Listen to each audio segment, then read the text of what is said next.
that all this, and she starts pointing at all the photos on the walls with all these icons, doesn't mean anything because you don't mean anything to yourself. And that broke my soul, and I started to cry. And she's like, I can help you. Do you want help? I said, I'll do anything. I'm desperate. Connect with us on the Emotion Wellness Podcast for a transformative journey of human connection. Witness personal stories, improve your mental health education, and acquire valuable resources for optimizing your well-being. And visit emotionwellness.com for more information.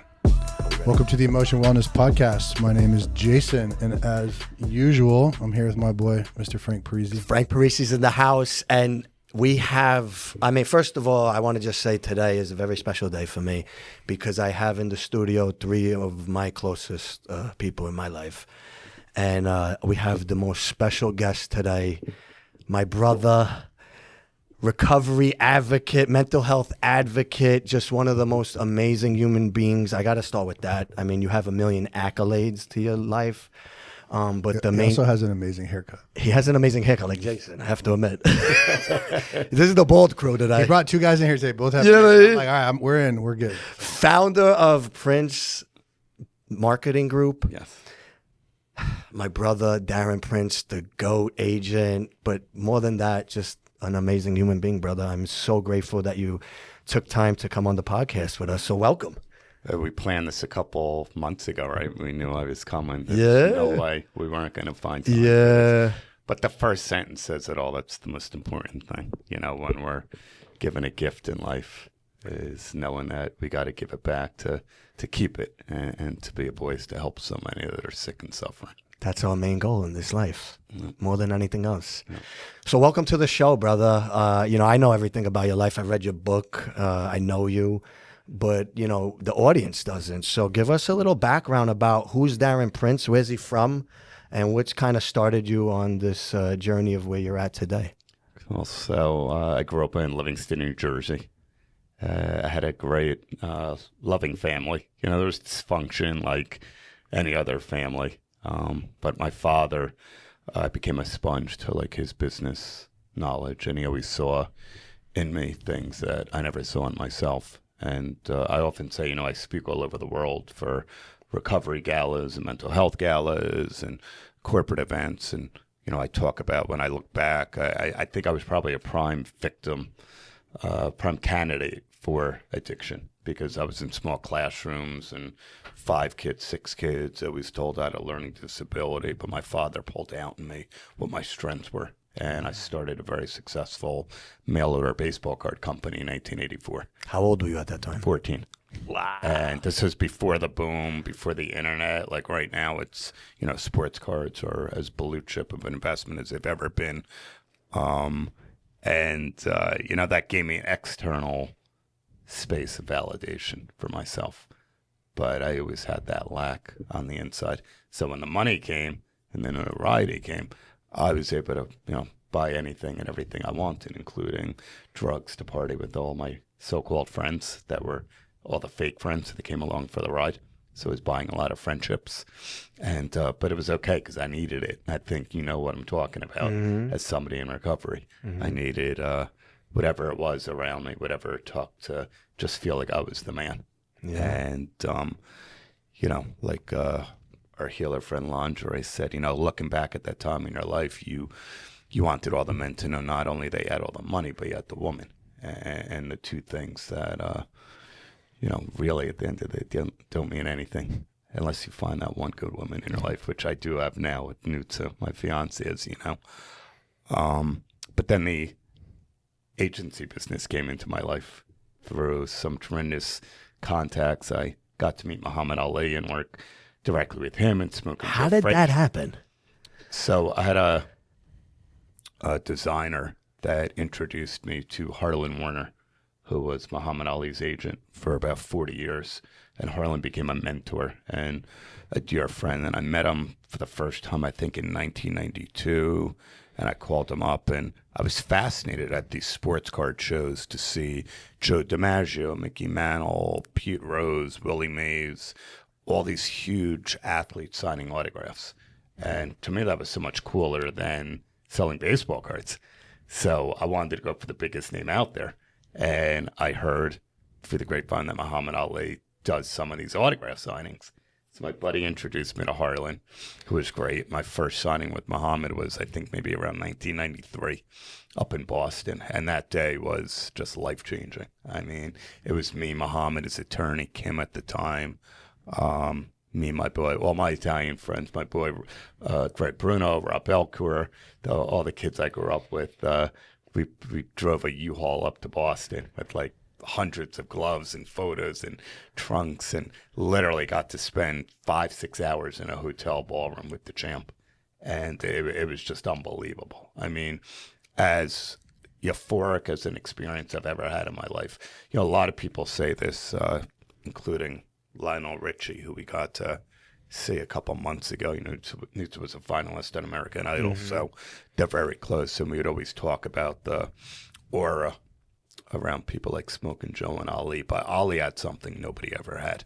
And where you could just be in a room with him, bump into him on the street. He would levitate, literally get off the ground this much.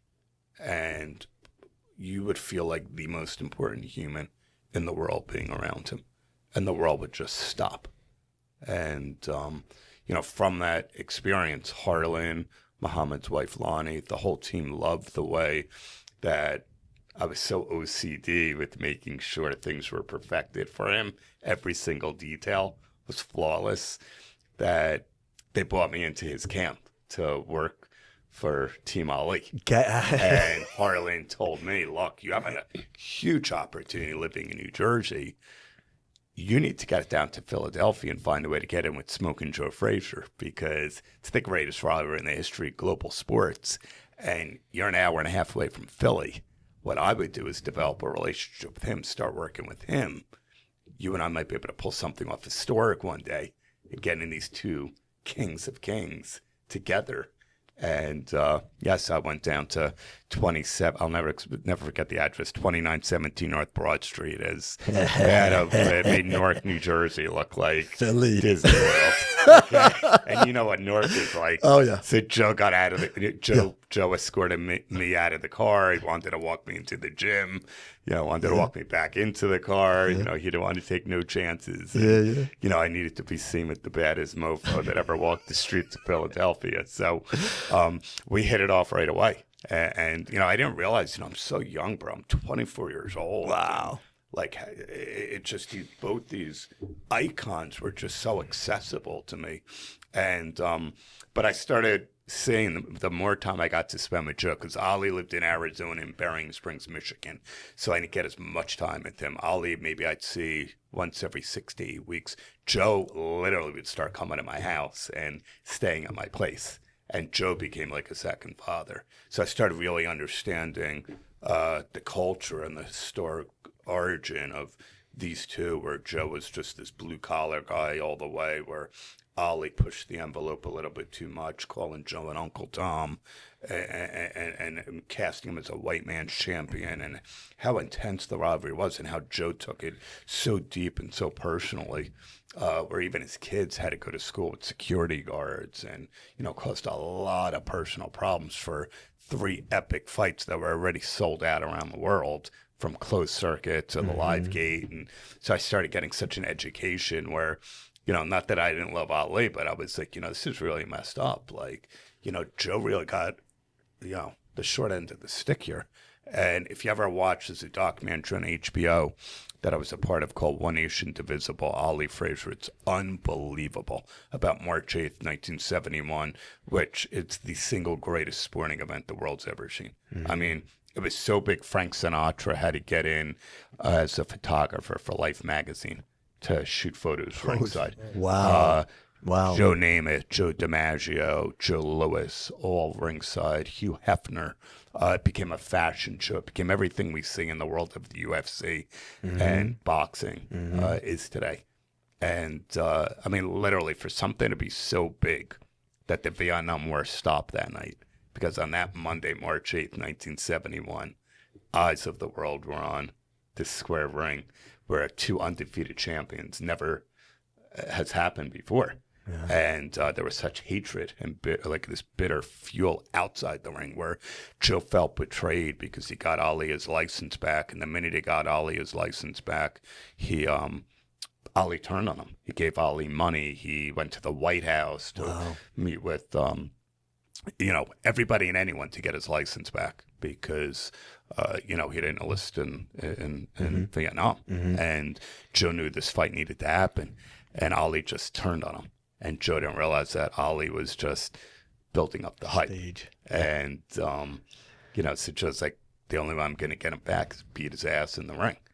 And that fight, you guys might be a little bit young to know this, but Joe landed, Joe was known for having the most lethal left hook in the history of boxing. And even talk about spirituality. I'll tell you a quick little story. He broke his arm. He fell out of a treehouse, and he was from Beaufort, South Carolina.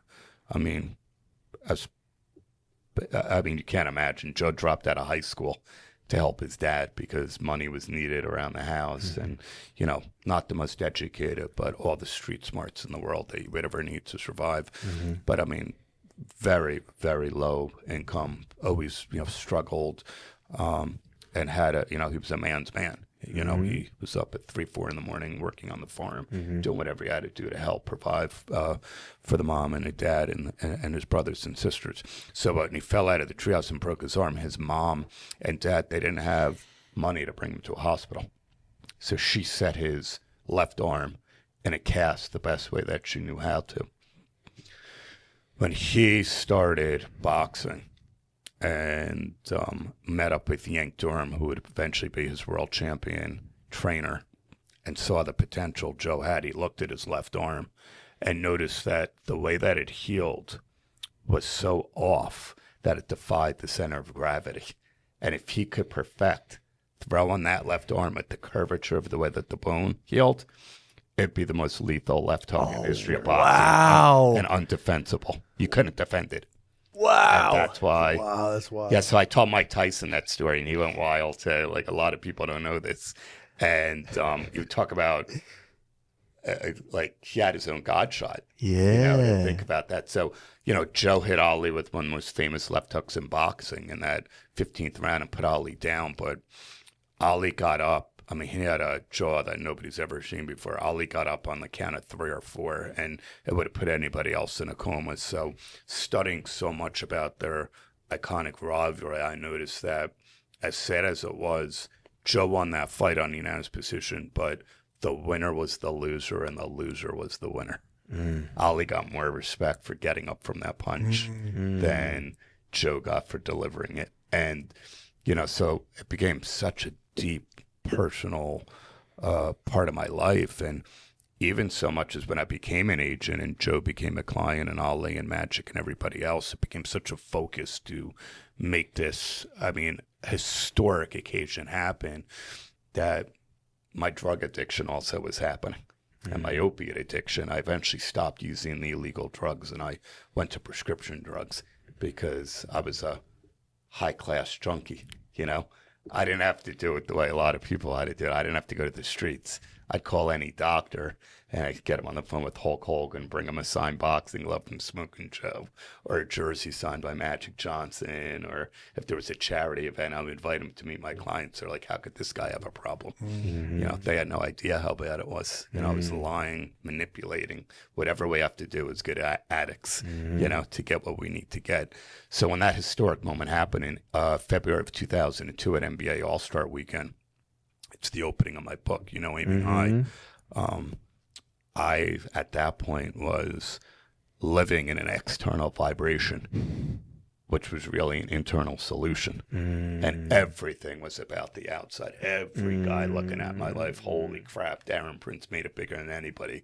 Look at who he's with, Pamela Anderson, Magic Johnson, Hulk Hogan, Ali, Frazier, Chevy Chase, Dennis Rodman. But I was broken.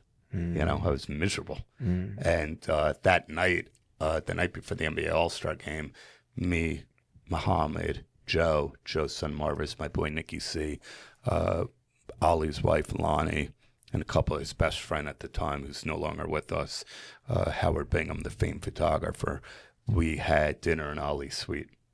and I got to see these two kings hug and embrace and cry and apologize. Wow. And the only thing I knew how to do before Joe came to my room to get me, before security escorted us up to Ollie's suite, was I was snorting Oxycontins. I was snorting Oxycontins before that historic moment because I didn't feel worthy of it. And, you know, looking back at it, it's remarkable that, you know, you could get to the top, still be so broken, still be so empty. I had no idea these guys love and respected me more than I ever knew how to love and respect myself. But you understand that feeling now. I do, brother. Yeah. You know, because we're in such a dark, just pattern of, you know, I think the pain and the thought process of trying to change doesn't overtake the comfort of being miserable and just going through it until that God shot happens. And thank God. We know a lot of guys in recovery never had the God shot. A lot of men and women, they just got here however they got here. You and I had a God shot. You and I had a white light moment. Mm-hmm. And I think it's with us every single day when we speak, you know, because the amount of people you're helping around the world is unbelievable with your videos and your story. And God had something even deeper in store for you than he had with me. With, you know, your heart transplant. That story's just, I mean, we talk about it all the time. It's a movie. It is. They might actually make it one. Let's see. Yeah. Wow. So let me ask you this. So, okay, you're with Joe and you're with Muhammad, and what is that like, bro? Like, take us through? Like, how does that feel with you getting, you know, snorting OxyContin? You know, Lord, what's going on inside of you at that point? Joe's Life Rights documentary just aired. I am Joe Frazier, and I finally talked about a lot of intimate parts that happened in Joe's and Ali's suite. So I have no problem talking about it now. I mean, it was, you know, Joe walked in and Lonnie Ali, she's the best. She greeted Joe, gave him a big hug. Joe was diabetic. She ordered special food for Joe, you know, because we're at this massive table. It looked like it was like made for royalty. It was like a scene out of a movie. And Joe walks over to Muhammad, who's sitting on the couch.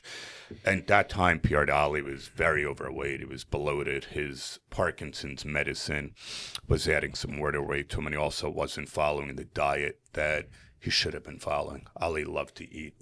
And so Joe walked over, and Muhammad's eyes got all big, those famed Ali eyes. And Joe grabbed his hand. He goes, "Hey, man," he goes, "come on, you got to get on up and give me a hug." And, you know, Joe had to kind of help him under his arm to lift him up and lock his back leg in.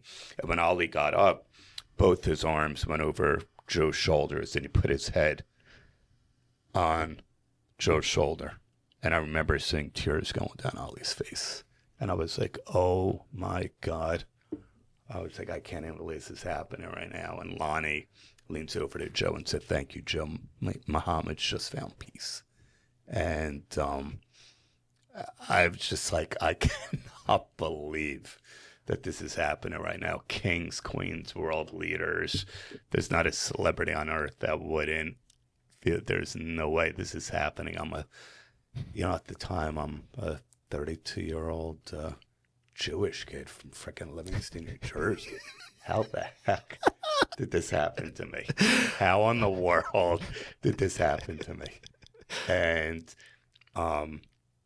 you know, like I said, I didn't know how to be present for it. I knew what was going on, but I had to be out of my body, because when there is no sense of worthiness or sense of entitlement, I only knew how to do one thing: escape the thoughts in my head, escape the uncomfortability in my skin.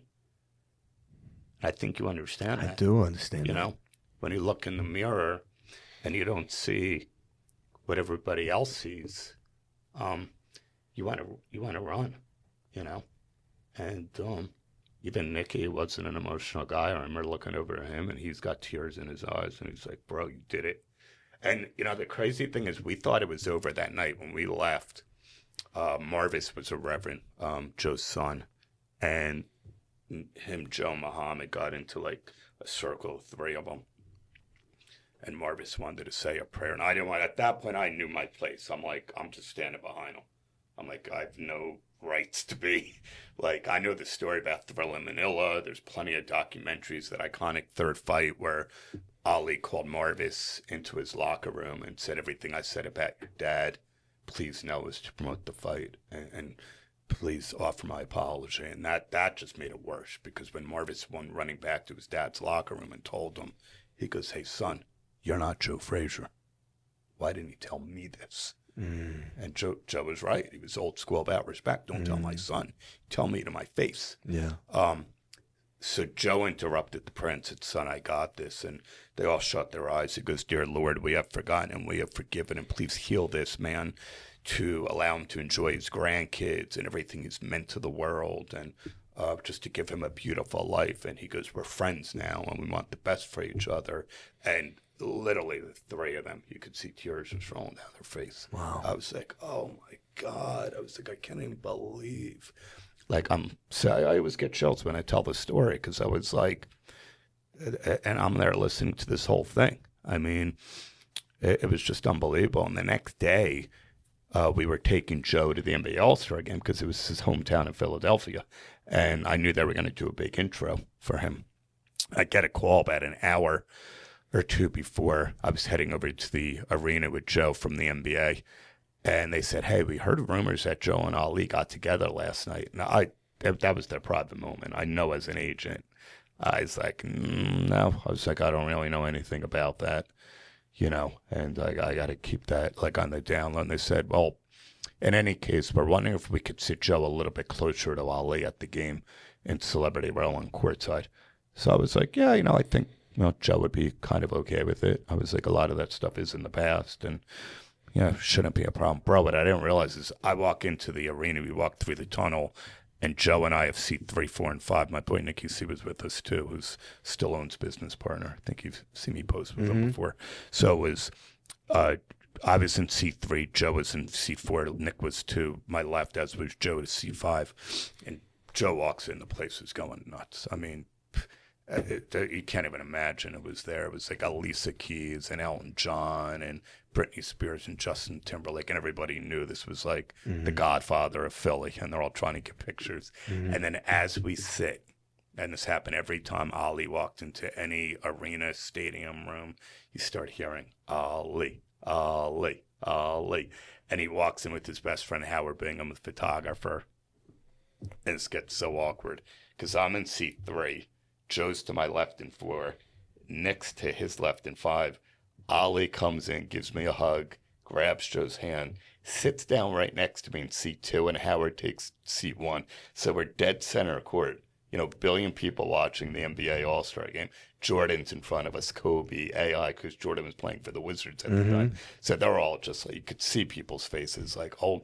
So the NBA kind of set it up without telling me. They put them right next to each other. So I'm in between Ali and Frazier. Mind you, 30 minutes earlier, I'm snorting Vicodins and Percocets in the locker room. Wow. Because this, again, was a moment where I'm just going with Joe at this point, but I knew they were going to be sitting near each other. And I'm like, I got to move.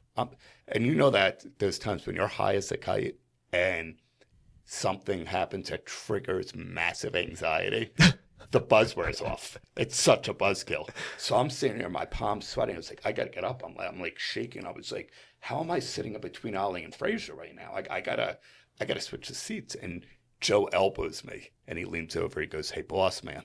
And I go, yeah, he goes, switch seats with me. And I'm like, thank God, it'd be my honor.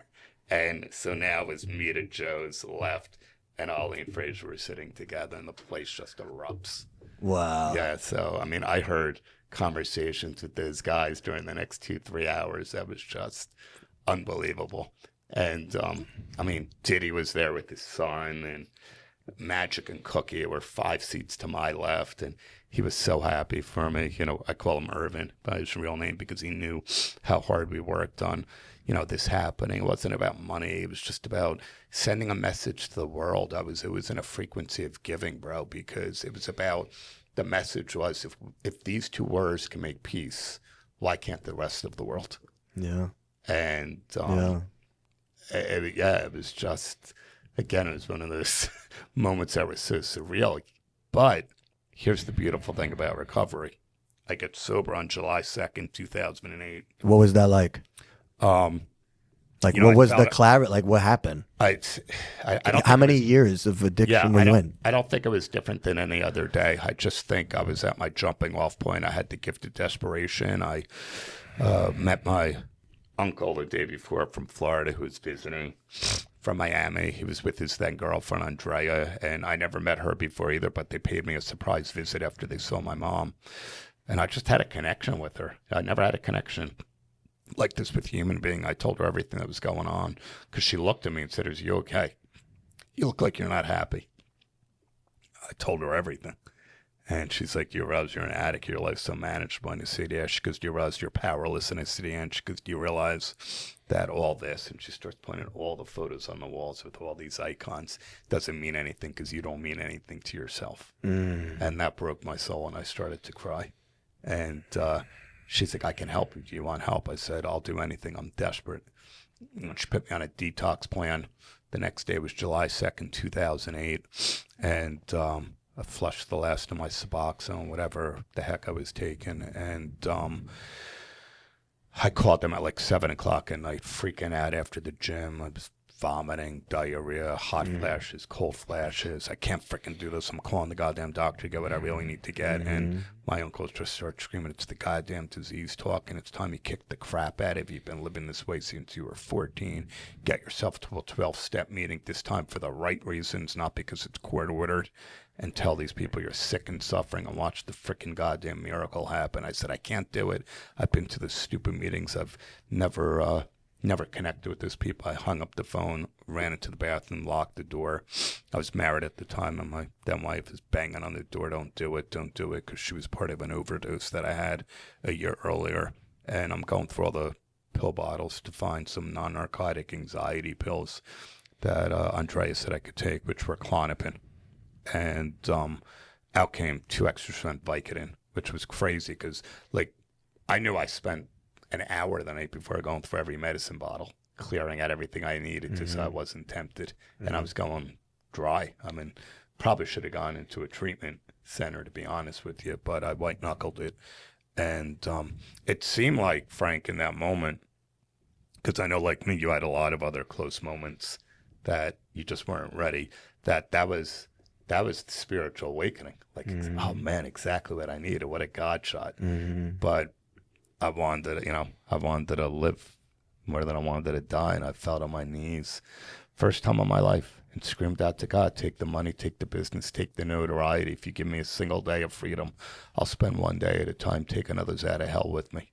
And it was like a lightning bolt just went through my body, and this shoulder caught fire. I heard a voice, "I've got you when you're ready." And I opened my hand, I flushed the pills, stood up, and walked into the room, went online for a 12-step meeting. There was one in a church basement in the upper 80s in New York City. And I walked in, there was about 150, 200 addicts and alcoholics who were once of a hopeless state of mind. And the leader said, "Is anybody new or coming back or sick and suffering?" And there was no ego. This wasn't this super agent bullshit no more. This was life and death. And I believe God raised my hand, and he gave me the gift of desperation and crushed my ego, because that's what needed to happen. And I said, "I'm sick, I'm suffering, I need help. I got a great life out there, and I don't want to live anymore." And it's crazy, brother. There's like a dozen spiritual brothers and sisters that came over to me. Had no idea who they were. They told me things like, "Stick with the winners. It's easier to stay here than come back." They told me about the 5 A's: attitude, adjustment, accountability, acceptance, and action. I put them into my heart and into my soul. And then they told me the one that changed my life, that it's okay. They said, "Don't worry if you don't get the fellowship. If you keep showing up, the fellowship is going to get you, and we will love you before you ever learn how to love yourself." And that just gave me a connection for the first time in my life I finally felt a part of. I was listening to stories, not just what it was like to be high, but it was easy to identify what it was like to not be high. and not be on something. And that's, I said, wow, these people know what I'm feeling. This is unbelievable. And I just became addicted to meetings. I just became immersed into, meeting every single day. And even when traveling, my sponsor, Steve, called me yesterday. He's an old school Newark Italian guy. You love him. You got to meet him. He did his time, and he's got like maybe 38, 39 years now. And, he's a huge blessing. When I got to, I think about 1 year sober, I was in France, and he called me up, and he's like, hey, he goes, congrats, you know what comes tomorrow? I said, what? He goes, 1 year and 1 day. And I said, okay, because remember, it's 1 day at a time for all of us. And he goes, now listen, you've been a taker the past year. He goes, I got you dialed in to go to road meetings all over the world and bring those stories back to us. And we all love to hear that. Even though you're not home, you're home. And even though you don't know anyone, you know everybody. But it's time you start giving this gift away. And he goes, and I'm just thinking, a lot of people. And I think if you could generalize this journey you've been on at social media, you're going to touch a lot more people than any of us could. Mm-hmm. So I just said, okay, well, I'm going to do a post on Facebook. Instagram didn't even exist then. By the grace of God, today I'm celebrating 1 year sober. Thank you for the miracle, all my spiritual brothers and sisters. And my Facebook just goes nuts. I mean, hundreds of comments, tons of likes, text messages, DMs. My dad was so proud. My mom, being an upper middle class Jewish mom, was a bit embarrassed. She didn't like the fact. And the Jews and the Italians. My mother's upset I wrote a book too, so I get it. Yeah, Mom didn't want me writing the book. So, but my dad thought it was the greatest thing ever. And so from that, I then became on the board of advisors, because Steve was working with Turning Point at that time, one of New Jersey's largest and oldest state-funded facilities. And I had so many of my clients, bro, coming. Even Chris Herron did me a solid 1 year and came. And Chris, in my eyes, is the goat of recovery. He's the best speaker ever. I love Chris. His I've seen him speak. I met him. Texted me last week. I met him. You met him already? I met him, yeah. Good. I met him. I watched him speak at LBJ. Yeah, he's an amazing guy, man. And we got sober 29 days apart in 2008 and didn't even know it. He's August 1st. Yeah, he went to daycare. Fred, if you're listening, I know you got the big 17 coming up. But, so, yeah, he came. Rodman came. Magic came 1 year. Mickey Ward and his brother, Dickie Eklund, who Dickie played the Christian Bale character in The Fighter. Uh-huh. So he was in recovery then too, and Vince Neil even came from Motley Crue. They had a concert, and he came in here. So we raised a lot of money, and I started realizing, like, there's something to this. Like, I've got access to a lot of people that can put eyeballs on my mission. And my dad, even like up to like a couple days before he passed, every other week he would just send me an email or leave me a voicemail. Just keep doing this. It's going to be your legacy. And then when I got to say goodbye to him, Dad was always in perfect health.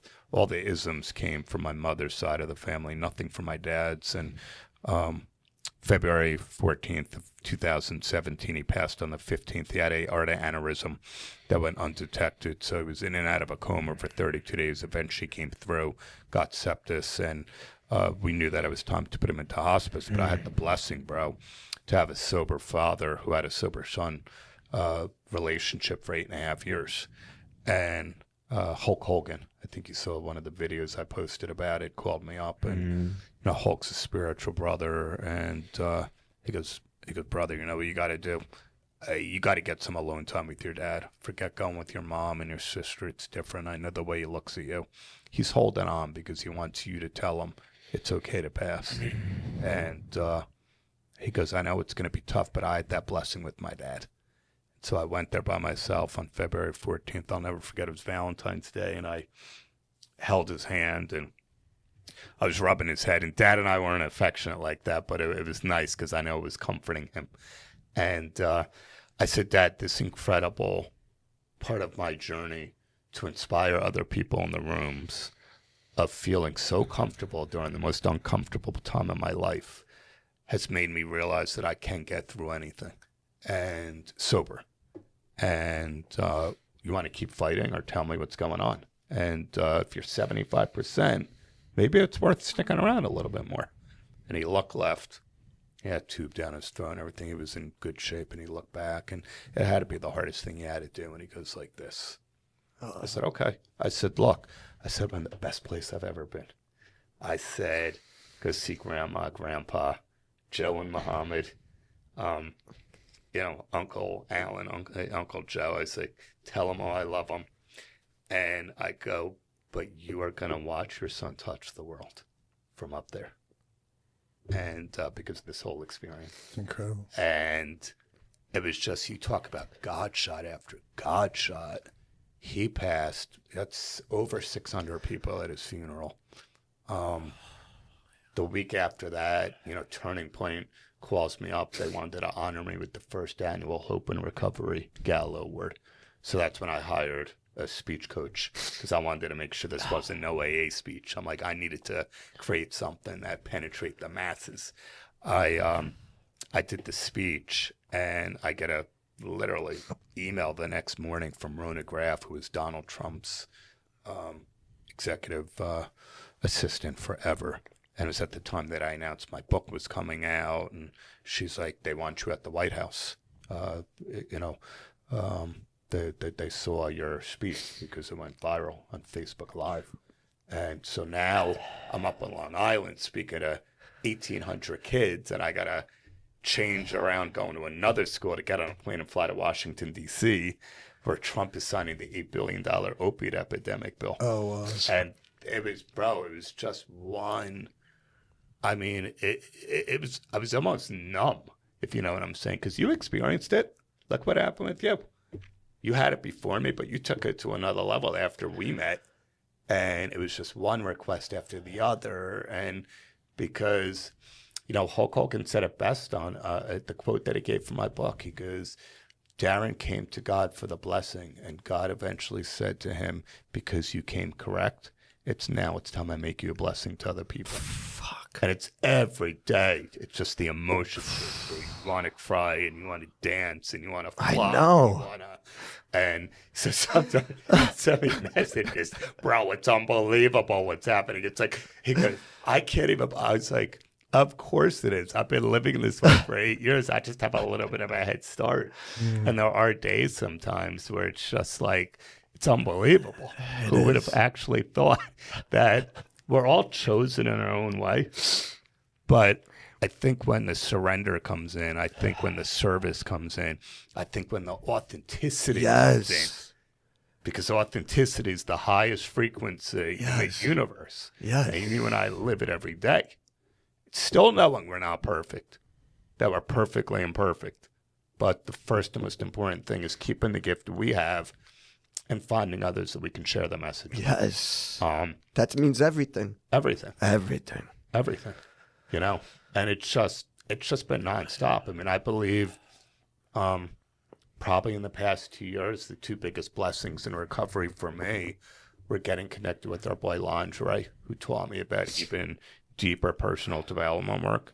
Because I'm sure you agree, a little bit of the fellowship, even though it's 90 years old from June 10th, 1935, it's a little bit outdated. Yes. There's a lot of things 100%. that we don't want to be the guys to keep doing a 10-step and continue to take our inventory when we're wrong. I want to get to the root cause of that character defect, get rid of it. Yeah. I want to pinpoint the trauma, whatever that hurt is, whenever it was in my childhood, teenage years, early adult years, through meditation, through breath work, find it and just obliterate it and not have to think about it again. Because to keep doing a personal inventory, why? And then I think the second biggest blessing was you, because it was from the very first phone call. I love you. That, it was like from that very first phone call that we had, it was not normal. It was not friggin' normal. We were crying on the phone. I believe like it. 20 minutes. I love you two so much. It was just, and they were talking. That's how much we love crying. And I tell people that all the time. They go, no, that's where the growth is. That's the best part about life. I go, I grew up around so many of the macho. No. Real humans, real men. know how to tap into their emotions. And that's why our frequency and our vibration So keeps high. getting higher and higher and higher, because we don't want to suppress anymore. No. We were laughing and crying before we came into the rooms out of pain and out of shame and embarrassment. Now we laugh when we cry because it's real. Yeah. And we want other people to see that this is us. Yes. We ain't going to hide any of it. Yes. The best place we've ever been, and one day at a time we want to keep doing whatever we have to do through personal development, healing, service, helping God to make the world a better place. Absolutely, Darren. Oh, man, you couldn't have said it any better, brother. Freaking crying over here. And you and Ammo too, who I hope you get next week. You guys met, it took all about a minute, and I'm at the Aspire event. You guys are in the front row. I start crying looking at you two guys, just feeling like you found your long lost brother, because I knew that was going to happen. Well, I feel like everything that I've been through, like, I feel like God brought you, Ammo, to me. I needed it. You know, I know this is your interview, but I needed you guys, all of you guys, in my life when you showed up. Well, it works both ways. I know, but for me, you know. Yeah. All right, so back to the interview.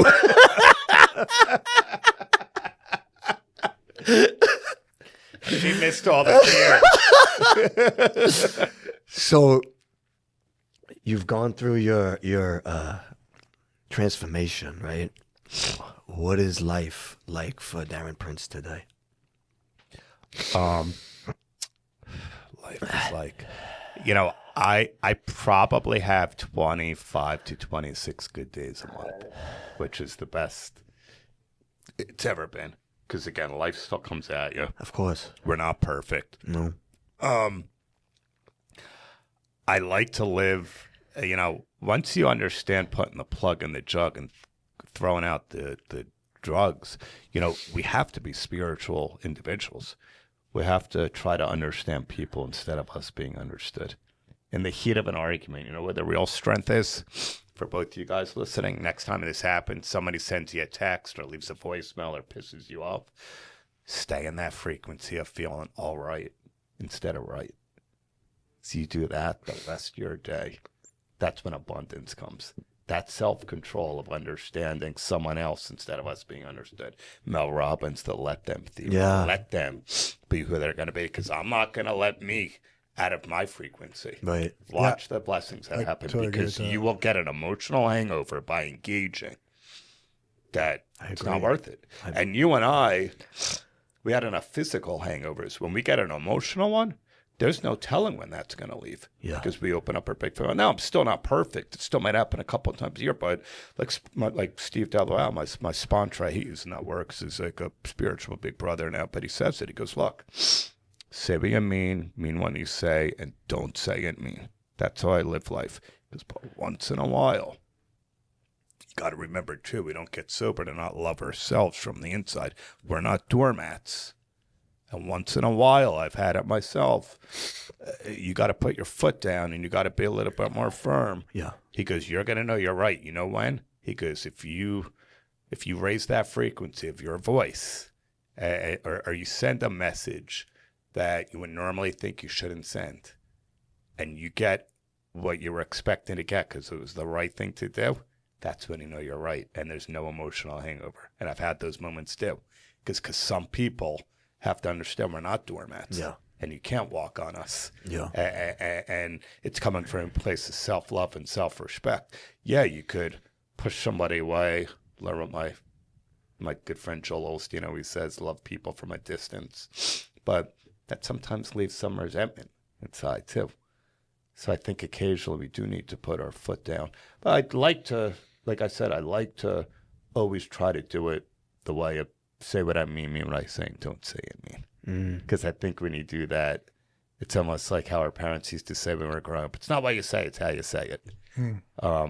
I think that's obviously where the real strength comes, because then the abundance just keeps flowing, And, getting back to my life, Prince Marketing Group, we're just always, super busy, man. It's whether it's Magic, Larry Bird, Hulk, Ric Flair, Goggins, Carmen Electra, Chevy Chase. I mean, there's just so many Dominique Wilkins, that you get to work with. But, that's like, it's fun. It's like a career now, but it's not what really gets me out of bed.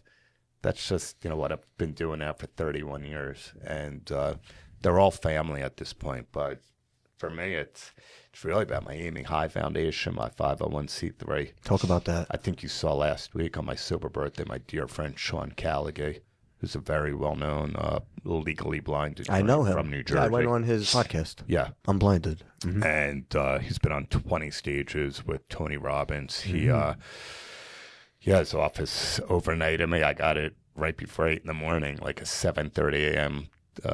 Delivery from FedEx on my sober birthday with a $25,000 donation from my Aiming High Foundation, which with the relationships I have with sober living facilities and treatment centers, that's going to allow us to save 5 or 6 more lives, or at least put them on the track to get the life they've always deserved. This is like stuff that's everything to me because, like I said on Jay Shetty's podcast, is the opposite of addiction is connection. Absolutely. And if we did this on Zoom, it's more difficult. It doesn't mean we're not going to cry. It doesn't mean the connection's not going to be there. But there's nothing like the frequency when we're sitting in front of each other and your audience, and people need to see that to transfer out of whatever screen they're watching and into their hearts and into their souls, to realize we do recover. And there's power in community and being around each other. Mm-hmm. And I still do plenty of Zoom 12-step meetings, just because sometimes my schedule is crazy. And the isolator ones, you should jump on. The isolator one is incredible. Tom, our boy Tom. Send it to me. Yeah. I'll send you the link. It's 6 o'clock. For you, I think it's 8 o'clock every day. It's such a great freaking group, man. But I'll get to as many in-persons as I can. I'd say 5 meetings on average a week. Like I've gone 3 days in a row without a meeting, and I knew I'd be off today because it's my 4th, because of travel and things. But you're my meeting. You're my meeting.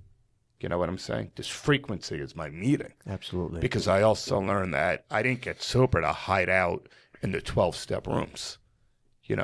I got sober to learn how to live life the other 23 hours of the day. Absolutely. I got sober to control my emotions the best that I can. Absolutely. I got sober to learn how to communicate better to people. I got sober to deal with my character defects. And like I said, you and I speak the same language with personal development because we're into so much biohacking and things that a lot of spiritual brothers and sisters aren't, so I wanted to be uncommon amongst the uncommon. And so to me, I took recovery to another level. I've preached it. I've taken so many spiritual brothers and sisters that I know ask about, oh my God, how do you look so young at 55? Or, I heard you talking about this on an interview. I saw you post about this. Yeah, there's so much out there. And a lot of this stuff, you don't need to have a lot of money for any of it. Yeah, you can't log on YouTube for free and find a meditator and learn how to do breath work properly. You can't afford a $99 hydrogen water bottle. Start with that. Do that for a week. Just drink more water in general. Do that for a week. And move your body. You can't buy a $99 frequency mat to lie on and meditate on it, sit on and put your feet on and, take your shirt off and lie on it. Watch what happens to the inflammation in your body. Yeah. But everything I just said is under $200. Mm-hmm. You could also just stand in grass. Yeah. I work out in my yard. Yep. No shirt on. Oh, bro. In the grass. She was sleeping late today. I worked out in the bathroom today. My boy John Alvino is another component to my personal development, is an NLP practitioner at the highest level.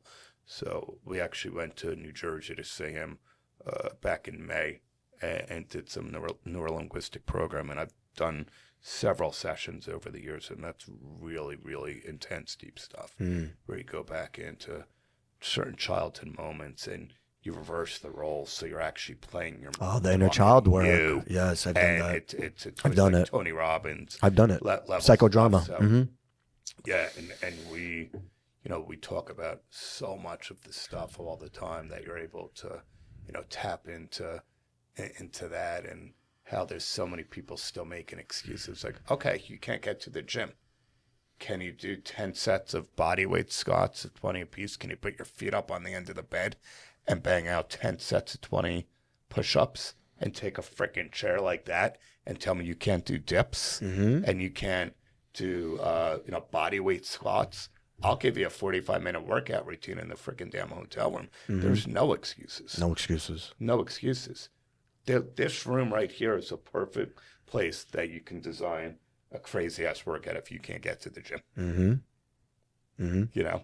It's our non-negotiable daily habits that create our lives. And the consistency. A lot of people talk about discipline.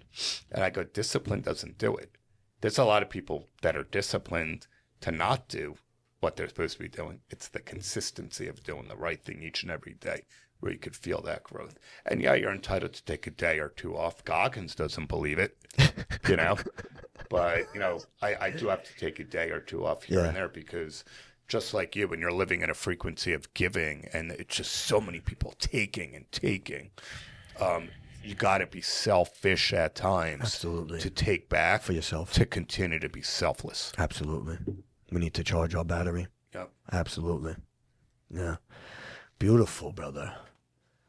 Amazing. And who would have thought, if it wasn't for Prince Digital Group, our new little business venture, I wouldn't be sitting here. With me. That's how we met. He was looking to kind of get his brand out a lot more the way that I was. And I said, look, I've invested so much money into my personal brand over the years that, I know the model. I know the model for authors, entrepreneurs, people of impact, people of influence, to really get you out there, because your story is unbelievable.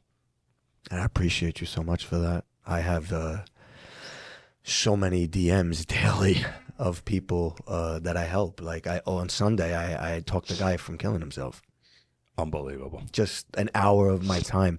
And I said to him, I hope you're watching. I said to him, because he has a little boy. It was just a guy that DM'd me, And I got on the phone with him for an hour, and he has a little kid. And I said, brother, let me tell you something. I just took an hour of my life, and I don't even know your name. So you take time now for your son to be here for him. Because if you take yourself out, that gets passed down to him. Yep. And you become the one now to change everything, Yep. How beautiful. But if you don't come in my life, that doesn't happen. We don't see how all of our actions affect other people's actions, and how other people come into our lives at certain times, and how you indirectly affected that man. It's this, you know what I mean? It's those little bleeps in life. I mean, even with Nutsa, she gets a kick out of the story. It was February 23rd, 2023. It was a Sunday night. For whatever reason, I'm bored as heck. I'm home with my dog Rodney by myself, flipping through the channels on a Sunday night. And I stop on American Idol. I haven't watched American Idol like you guys since it was in its heyday, the first 5, 6, or 7 years. And it's the audition week. And she comes in like a bolt of energy. And I see Luke Bryan, Katy Perry, and Lionel Richie going wild over her and her talent. She was so good, they had her do 2 completely different genres of songs. They wanted something a little bit more, I think, a cappella, right, with Whitney. And then, what was the other lady? Lima Marmara? Yeah, so it went from here to here, where both of them, she crushed it. And Luke Bryan called her the J-Lo from Georgia, but not Atlanta, Georgia, not the state Georgia, Georgia, the country. Yeah. And Lionel Richie went crazy. Katy Perry said, they were nuts for Nutsa eventually. She got so drawn into her. And I looked her up online, and I saw that she was already a star over in Europe. And my marketing brain, having clients that have been controversial, Charlie Sheen, Rodman, anybody I've worked with over the years that have had issues at certain point in their career or their lives. And I was like, this is amazing. This girl's already well established. American Idol knew exactly what they're doing. They needed somebody for ratings. There's no shot she's going to win, because when she gets down to the top 10 finalists, she's going to lose all her voters because people in Europe are not allowed to vote. And they know that she's mega talented. So she's going to gain half the country that are going to love her. And then the other half, they might love her, but they're going to be pissed that she took the spot of an unknown in America that could have been on this show. That's exactly what happened. So I DM'd her, and she got right back to me. I was like, I'm cheering for you, unbelievable job. And every couple of weeks I would send her a DM. And eventually when she made it as a finalist and didn't get through to the next round, we met in May of 2023. It was about 3 months after that date that I found her online, and we met at the W Hotel where they had the whole cast. And very little bit was about business. It started off with our love of God and the way that we live. And we're obviously very different people from them, but we still put God first in our life, always, no matter how much growth there's been in those 2.5 years. And who would have thought? I mean, when she moved in on March 2nd, it was really because everything in her career was just aligning, and she finally wanted to keep her frequency in America, understanding, it's good and great to go to Europe and perform and do all the private events and public events and festivals, but you really got to keep it here. Give it 6 months or a year in America, and let's make you a household name. Then a month later, God had other plans, or additional plans, I should say, actually, because it turned into a romantic relationship. And then on June 7th, I proposed. So now I'm a fiance and agent. I love it. That's dope, Chris. I just can't wait for him to be a dad. I know I shouldn't be throwing that out there, but he's gonna be the best dad. I mean, really, he has to be. It's the only reason. We talked about this the other day. I mean, when I lost my mom in November, and thank God she got to have a sober son for 16 and a half years, I just kind of, there was a weird place of like not being fulfilled in life. It's like, you know what? Oh, she wanted a grandkid so bad. I didn't give her one. My sister didn't give her one. I ended a relationship I was with then, and I was like, I'm taking time to myself. So lingerie put me on this 4.5 month path of just being hyper focused on self-love and time by myself. And it was amazing. Business, took off in a whole nother direction, and, a lot of self-discovery. And Amma would call me every once in a while, like, he calls me Baba. You gotta have a kid. He goes, I know that I see the way you're with your dog Rodney. I say, Amma, I'm never gonna meet anybody that I would ever think about having a kid with. Number one. Number two, I'm getting older. I was like, I'm probably just gonna be like my uncle was the last 10, 15, 20 years of his life, and probably have a girlfriend for a couple of years, then be single, and he goes, nah. He goes, I'm telling you. And the crazy thing about Amma was back in February of 23, I told him about her, and I sent him a link on YouTube, and then I posted a picture with her and I in May when we first met. And he said it both times. He goes, I don't think you realize this, because you just met somebody that's going to be the next big star, but you also met your future wife. He said this right away. Wow. And I go, bro, you've been around with Pamela Anderson in her heyday, Carmen Electra. No way. I was like, I would never, ever would that happen with the client. This is purely business. And then here you are.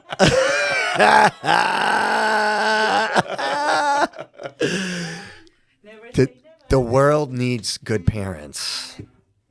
That's the reality. Yep. It really does. It needs good parents. So I know you guys will make amazing parents. And I've done a few podcasts where it's come up. I forget the guy in L.A. that Matilda went with me to, and very, very successful treatment center owner. And when he found out at that time, I think I did his maybe in like September of last year. He goes, you're not married, you have no kids. He goes, this is a tragedy, man. He goes, with everything you've been through, because you would be the most amazing father brother, in the world. And I was like, I don't know. I was like, bro, I was on steroids. I messed up my spine. I start getting into this whole thing. And technology now. Are you kidding me, bro? Yeah. There's so much out that they can do. Without a doubt. Yeah. And he's like, because you got to keep an open mind to this, because you think you have fulfillment now in your life. You have no idea. And I know the way you are with you. You have no idea. I was crying 3 weeks ago just from the thought of you messaging me that you're at like Little League and baseball with your son on the weekend, because I knew what that meant for me and my dad. I remember just waking up in the morning and going to the park in my uniform and just having the catch with my dad in the morning and him hitting line drives at me. Because I played college baseball my freshman year in college. I didn't know that. I was at University of Bridgeport. I made it as a walk-on in first get base. out of here. My dad turned me into a savage defending the ball. Well, I actually broke my nose twice that year off of some bad hops in practice when the ball hit the heel. Baseman. So, Yeah. Hit the heel. Right in the nose. But he took the fear out of me with that ball and would just like wail the liners at me, and I was just unbelievable in the field. And what happened was that I came in a little bit light my freshman year in college, and everybody was on cycles, so I just freaking started with D-ball and freaking Anavar. And I remember coming home for Thanksgiving that year after being up at school for 4 months, and Steve Simon, he never told you this story, he runs my agency now.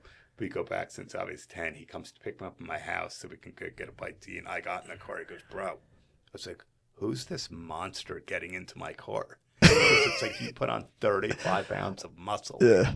So that was like hitting dingers too, because I just went along with it with everybody and was on 2 or 3 heavy cycles of steroids, and I went from like 180 to 215. Yeah, real quick. Yeah, in the gym twice a day, and Yeah. Did you ever do that? Steroids? Yeah. Oh, yeah.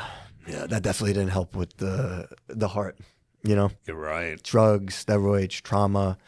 Yeah, I wrote about it in my book. I mean, I had a couple of roid rages that were terrible. One of my dad, one of my sister, where I almost threw them both into a wall. And then the real dagger was when I was urinating blood. So I remember the place called the Ground Round. Yes. You know, it's on the floor. Yeah. The cartoons. Yeah. Remember the cartoons? Yeah. Monday Night Football. It's only an East Coast place. I'm from Massachusetts. He's from Massachusetts. Right? Okay. So we went to watch a Monday Night Football game, me and my boys, and I was on Anadrol at that point. Yeah, And very strong. some injections, That's very bro. strong. Yeah, that's when it ended. I looked down in the urinal and it's just bright red blood, and And that's just us searching for external validation to make ourselves feel good. Yep. When we do the steroids and shit like that, you know. Yep. So we're searching for the outside. It's the same thing. Same thing. It does give you a little bit of euphoria, because when you're freaking out Superman. feeling jacked and looking jacked, and everybody's telling you how great you're looking. Yeah. People aren't telling you how great it is that you're high, but steroids was a different one. Where people, guys are looking at me and admiring me. Women are paying a lot more attention to me, and it was a whole nother level of euphoria 100%. that came from broken self-esteem. 100%. Well, brother, I just want to thank you so much for coming on today. Jason, do you have anything for Darren? I've been sitting with the image of the contrast between being removed from your body, high on Vicodin, watching, first of all, the experience that you've had, like the privilege to be able to witness that Joe Frazier Ali moment, right? And then you were high and checked out. That's a super amazing story, just in the sense of what was going on in the room.